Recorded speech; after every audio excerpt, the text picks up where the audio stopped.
Welcome to Business in Heels podcast, the podcast that inspires and educates women in business globally to succeed.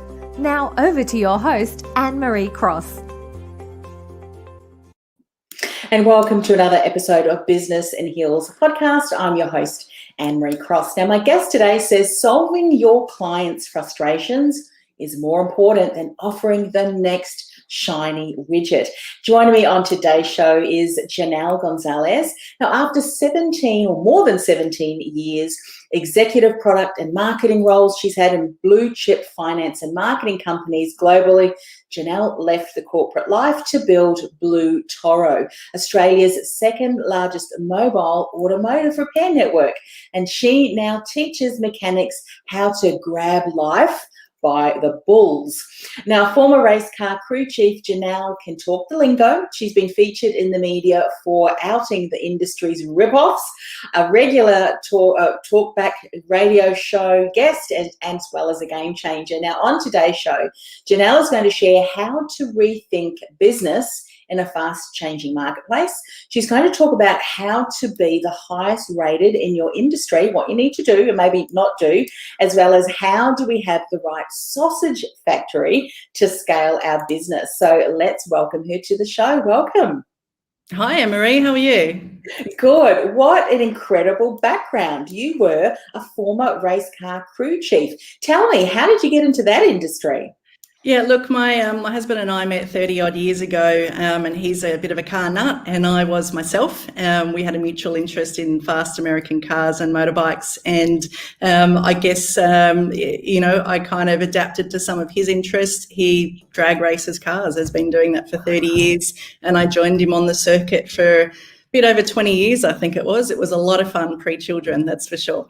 Oh, absolutely. And I'd imagine that you take a lot of what you're doing today, you draw on that experience. It's amazing how so many previous experiences and even, as you mentioned, supporting in around what your husband loved to do has really taken you out. Because now, let me share with people again, Blue Toro, was that a company that you founded through seeing a need? How did that come about?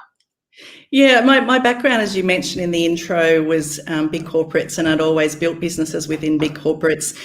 However, my husband is a mechanic, so that's where the connection is there. And he worked for some of the larger names in the automotive industry, and it was very clear. Some of the stories that you hear, often people hear stories around the rip-offs and so forth, they're very true. They're rife throughout the industry, and he was very much reprimanded on a regular basis for not selling enough of things that people didn't really need. So it got to the point where he just couldn't look at himself in the mirror and know that for him to make a good income, he'd have to rip off another family. So we decided, look, there's definitely a need in the market. There's definitely a need, one, for mobile convenience, but two, for trustworthy mechanics. So we combined our skills to scale what was Australia's fastest growing automotive business, but certainly today is the highest rating automotive mechanics in Australia, which we're really proud of. Fantastic. It's incredible when you see that there is a real gap in the marketplace, and sometimes that gap can be challenging the status quo of what often happens. And it really can, when you live and breathe that, and you really do have that come across, as you mentioned, you don't rip off your clients. I'm sure that what you share with them is integral, and you do excellence in your work, how that can make a huge difference.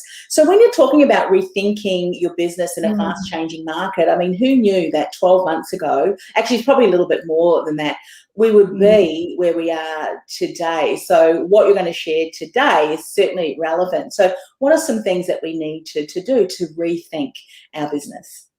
Look, I think one of the biggest challenges for business owners is not to stand still, right? So you come up with a great business model, you come up with a great plan, customers love it, and you can very easily get stuck in a rut of, okay, well, this is just how we do things. But the market's moving faster than it's ever moved before, and certainly the pandemic's contributed to that a fair bit. And I think a big part of it is really understand what's the business you're in. And for me, there was a big revelation that, you know what, I'm not in the business of fixing cars, nor is that really my passion, despite liking fast cars. But kind of looking at what's the business you're really in, which relates to two key things. What is the problem you're ultimately trying to solve? And what are the assets and the IP that you've either built or could build to solve that problem? And certainly in my example, realising we're not in the business of fixing cars, but rather that we'd built this marketing and technology infrastructure that allows mechanics to start and run a business. That's when things really shifted for me, particularly in the last 12 months with obviously the pandemic. People kind of take a step back and reassess, what they want to do, what does the market want, how am I going to make money? And for us, we saw a huge need for independent workshops out there who don't have access to large-scale enterprise-level systems and marketing. They don't have a lot of training or support from a business side of things. They might be good at fixing cars. They might even be good with dealing with their customers, but they're not necessarily good at running a business. So that's where I kind of realised, we're actually really good at running a business. We've built a whole infrastructure around it. That's our core IP, and it's very scalable, and it's something that we really enjoy. So that revelation alone has completely transformed our business in the last 12 to 18 months. Fantastic. I love that. Often when you hear someone share a story such as what you've done, we go, oh, that's amazing, fantastic, makes sense. But often when we have to evaluate that from our own business, it can be really difficult. So take us through, what are some of the things that you looked out for, some of the indications that, hang on a minute, this is really something that we can use, we can leverage to be that unique aspect. What are some things that you did that you can share that others can start looking at their business differently so that they can pinpoint exactly what it is for them as they're rethinking their business and their model? Yeah, I went to two things. One was what's our assets and what's our IP, and the other thing was what is my joy, right? And my joy is not necessarily on the car servicing side, and certainly that's not what I was doing on a day-to-day basis. But my real joy is around building businesses and kind of understanding what your joy is and how you can tap into that so you're within flow within your business. Yes. We all have to do things that we don't like doing, but how do you use what you've got to really be in flow and really enjoy what you're doing every day? And that's when, as soon as the passion comes in and you enjoy doing what you're doing, it's not work anymore. You just really start to thrive, and that's where, your business can really start to head in the direction you want. But the first thing I did, particularly when, your back's up to the wall and things are changing in business like it has been, what have you built that's a saleable asset? Yes. And for different people or different businesses, that looks different. And I started to really nut out, what have we built here that we could make money from? And I knew that we'd built a CRM. And we built it over a number of years, and it had a lot of customization to it, and we'd customize it specific for the automotive industry. Yes. I knew that we had this Google and marketing infrastructure that worked really, really well. So we've got over 1,800 five-star reviews across 75 locations, more than any other auto business. And we had a whole, we still do have a whole system and process around how that works. So those two things, as well as, a strong brand, as well as all the training, in our operations manuals of franchise, we have to map out step by step how you start an automotive business, how you then go about your first 90 days, and how do you kickstart that business? How do you manage your finance, your marketing, your sales? We'd already mapped that out over a number of years and have trained over 50 mechanics to start and run their business successfully. Yes. So it was, okay, well, at this point in time, getting more franchisees to do what we'd always done, because we're traditionally a franchise business, was just getting harder and harder. So in Australia in late 2018, there was the parliamentary inquiry into franchising that had a negative impact on us. We obviously had the pandemic as well. So all of those things meant it was harder and harder to find an employed mechanic who wanted to come and start their own business. So it's like, okay, well, that's not really working for us right now. We can't rely on the growth there. But hang on a minute, there's 23,000 independent workshops out there who aren't attached to a large brand, who don't have the systems in place that we have. So it was connecting those dots. So where is an opportunity in the market? Where is the problem that you can solve that aligns to the assets that you have in your business? And that ultimately aligns to the joy and working in your own flow. Yeah. What I love about what you've just said is that, so often you're doing things really well. And for you, it was the marketing. For you, it was those systems. And then recognizing, you know what, there's actually a bankable there. This is something that others need as well. And looking at, well, what can we do to be able to support those others? And then creating an incredible business or revenue stream from that. We've had a couple of people that have commented. I'm not sure who this is, but great approach. Loves that approach there, Janelle. And we have Michelle Pascoe saying congratulations. So love that. What I've also, heard from that is you're constantly looking at, how can we improve things? What are their different avenues in the marketplace? Especially looking out for what's happening in the industry. Do you think that from when we're talking about rethinking our business in a fast-changing market, by not keeping a finger across the pulse, for you recognizing, hang on a minute, there seems to be some negative press and understanding around this whole franchisee model, we need to start to shift and change. Would you say that businesses really do need to start being tapped into what's happening so that can almost be like a guide or a flag to say we need to start looking at approaching so that all of a sudden one day we don't wake up and that business model that business revenue stream has suddenly come to an end? It's important, isn't it? Absolutely. And I've made that mistake many times, in terms of relying on other people telling me what's happening on the ground. It's really important to stay connected with your clients. I mean, that sounds obvious. And you can put things in place around net promoter scores and track sentiment over time. But, just back to the basics of listening to phone calls, going out and visiting your clients, really understanding where they sit, but what are the problems they're facing? Might not have anything to do with your business, but, what is the market sentiment out there? What are the problems they're facing on a day-to-day basis? Really trying to get into the mindset and understanding, their day-to-day and who they are. Yes. As well as obviously keeping in touch with what's happening in the industry. And in the automotive industry, there's a large number of things happening both locally and globally from a social perspective, regulatory, technology, trying to keep across all of that as well to understand where is the threats that I need to be aware of. Because, you want to see it coming. You don't want it to come. That's right. You want to see that coming, but also where are the opportunities in that?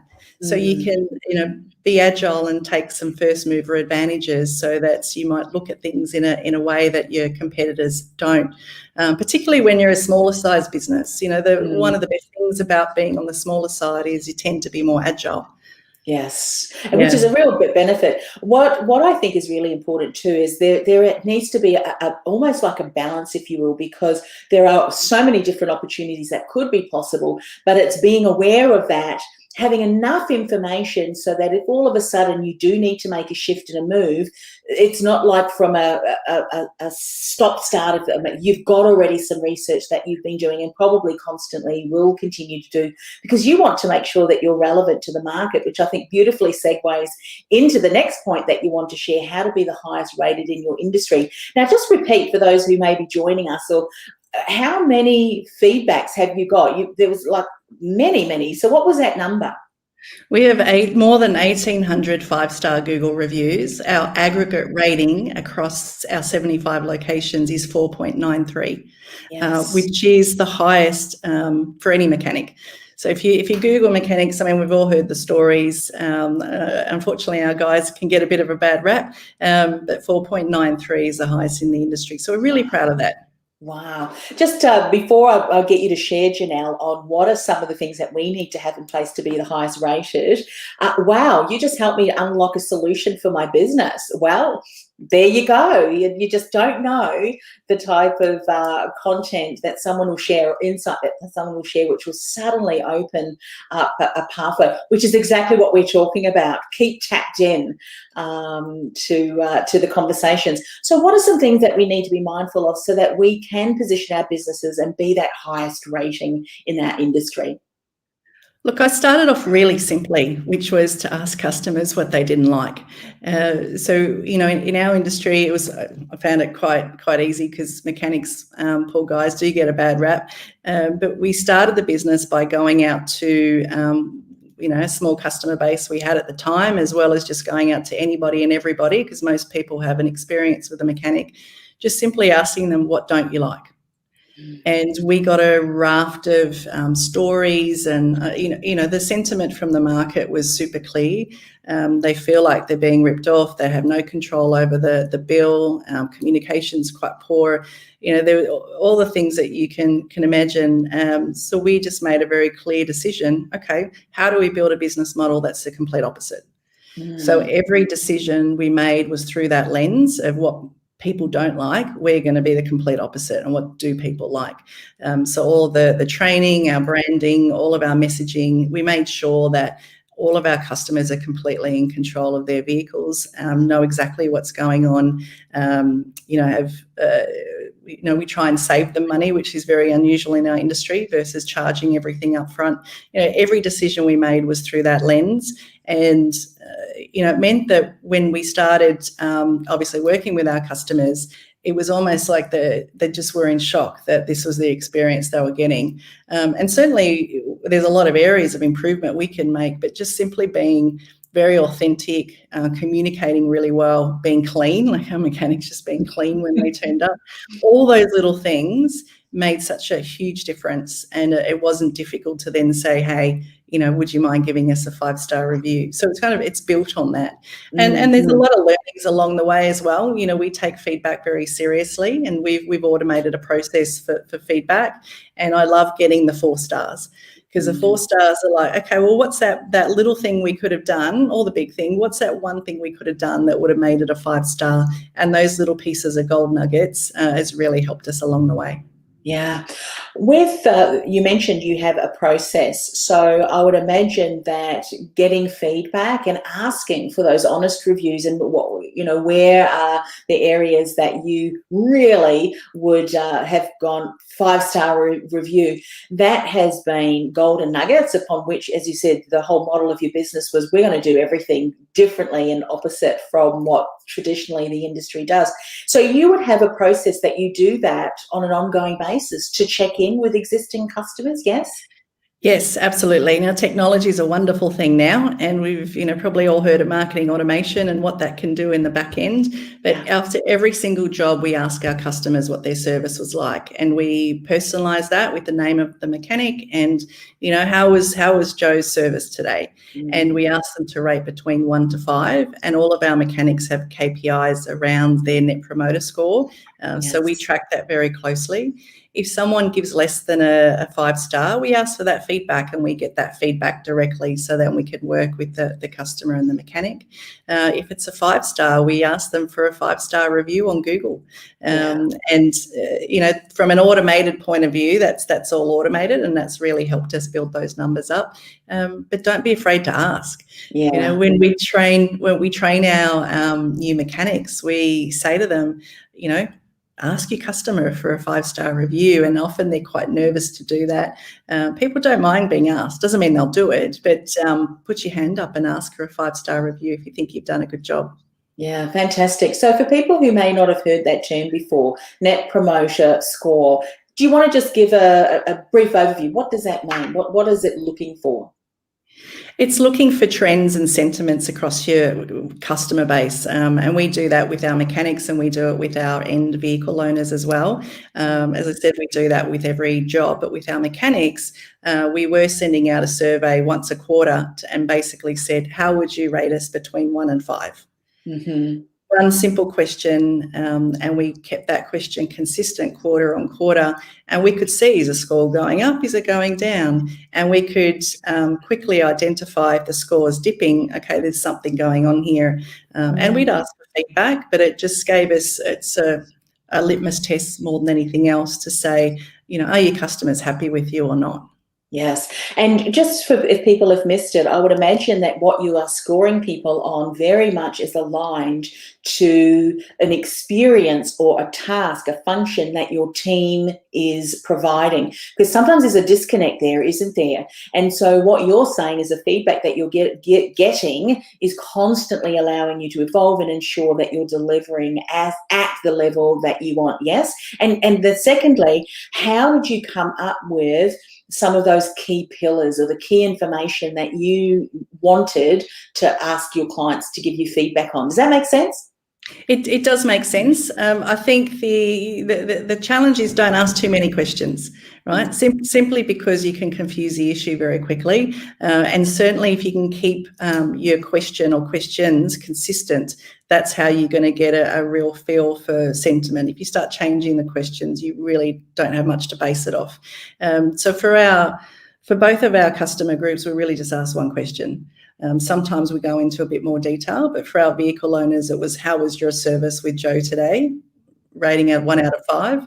And for our mechanics, it was how satisfied overall are you with Blue Toro? Between 1 and 5. So it's really simple questions. Simple, I believe, is usually best. And people will tell you, if you start to make the questions too complex, sometimes it can muddy the water and they just go down a rabbit hole, but they'll soon tell you if they're happy or not. Yeah, I love that. Simple and straight to the point. And as you say, if you get a 4, then you're able to investigate a little bit further. How can we make that a 5 for you the next time? Love it. Now, I love this question too. How do we have the right sausage factory to ensure that we're able to scale our business? So share more about this, Janelle. Look, people are sick of me mentioning the sausage factory, I'm sure, and certainly I could do it much better in my business. But I think if you want to scale a business in particular, right, and there is a difference between growing a business and scaling a business, particularly if you want to scale, having a really systemized approach to how you attract new clients, right through to the delivery process, to how you thank them at the end and get that repeat business is really crucial. And this works in any type of business, service industries, manufacturing, retail, it doesn't really matter. But having, simply just mapping out all the steps. What is the customer life cycle? They hang out on Facebook, they find me on Facebook. Okay, well, how do you attract them into your lead funnel?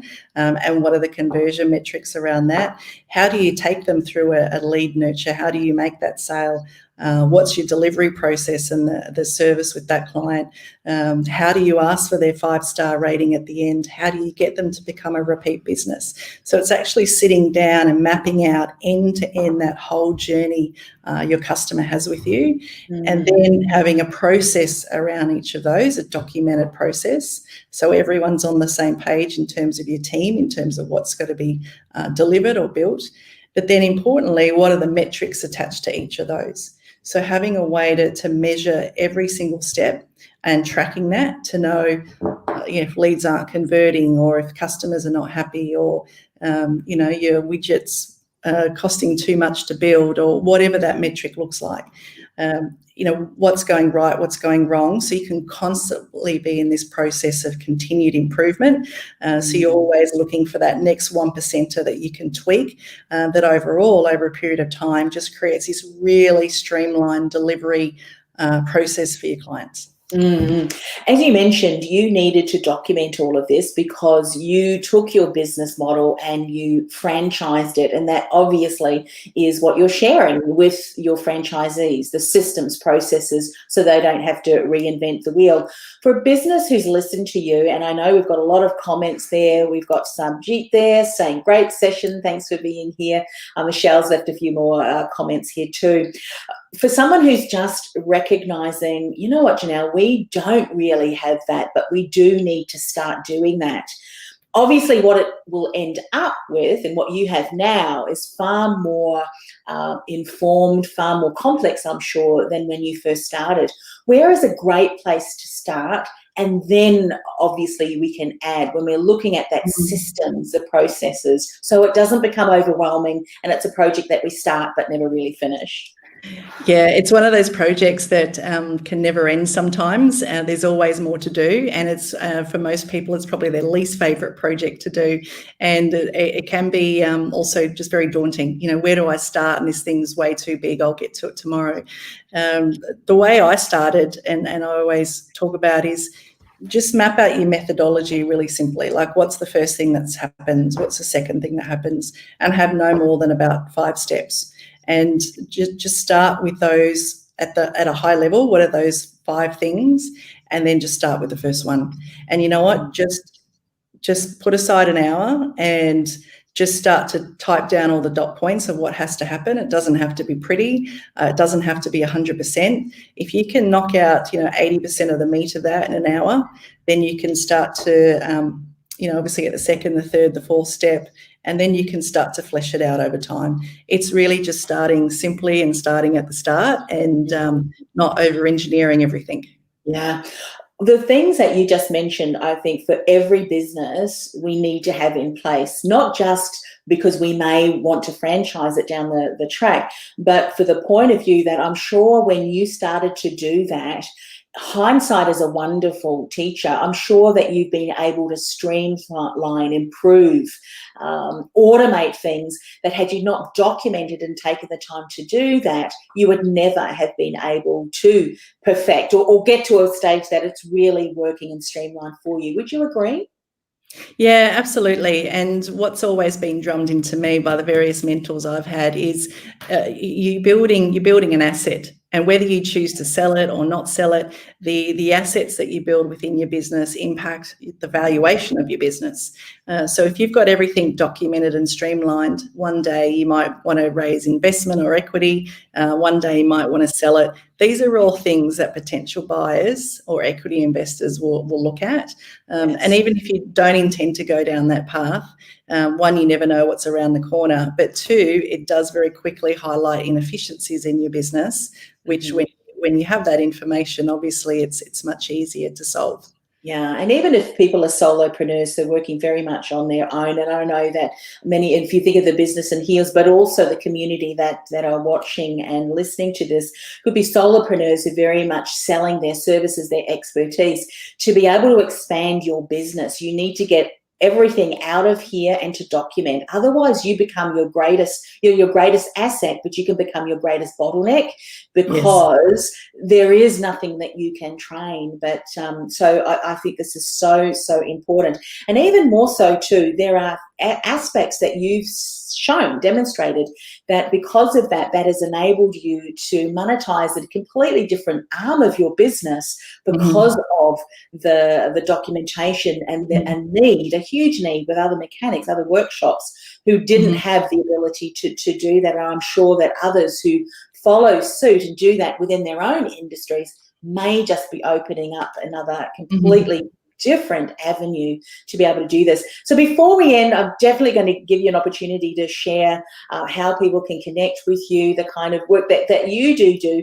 But moving forward, I mean, we're still kind of in the midst, even from a global perspective, of still a lot of industries being in the midst of struggle. So moving forward, what are some of the things that you're doing that perhaps it could be an insight and some hope and possibility for other businesses who really are just kind of got, my goodness, when is the light at the end of the tunnel? What insights do you want to share as we finish up? I think in terms of where we're at the moment, it's really about how do we just continue to be more and more efficient?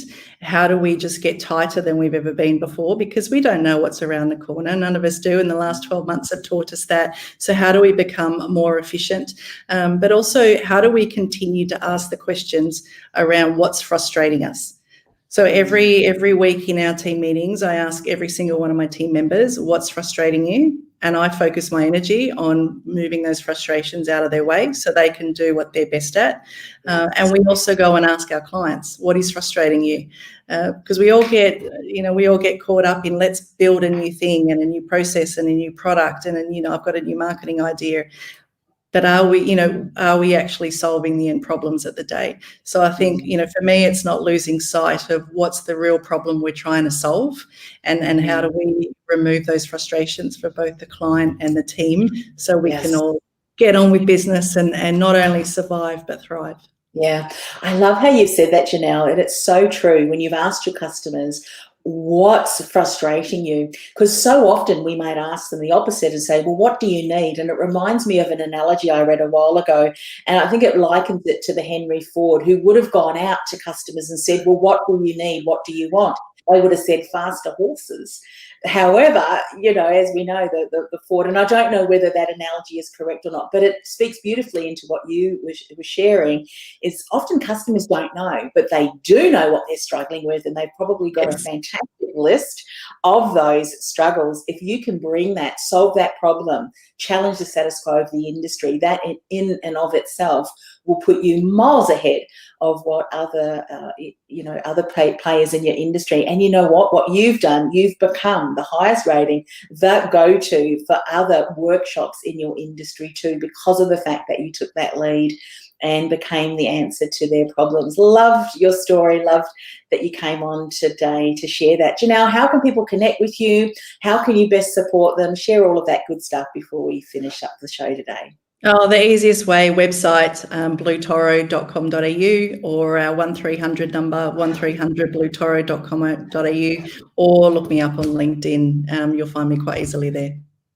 Fantastic. And of course, if you are watching one of the live streams, especially on LinkedIn, we'll tag Janelle on that. We are streaming live to LinkedIn. Please connect with Janelle there, and certainly go to the website too. Well, thanks once again for coming on the show, Janelle. It has been wonderful, and I can see from the comments that are already there, people have had ahas. I'm sure they're going to pull out pen and paper and start brainstorming how they can rethink their business models moving forward. So thanks once again for coming on the show. Thanks for having me. I really enjoyed it.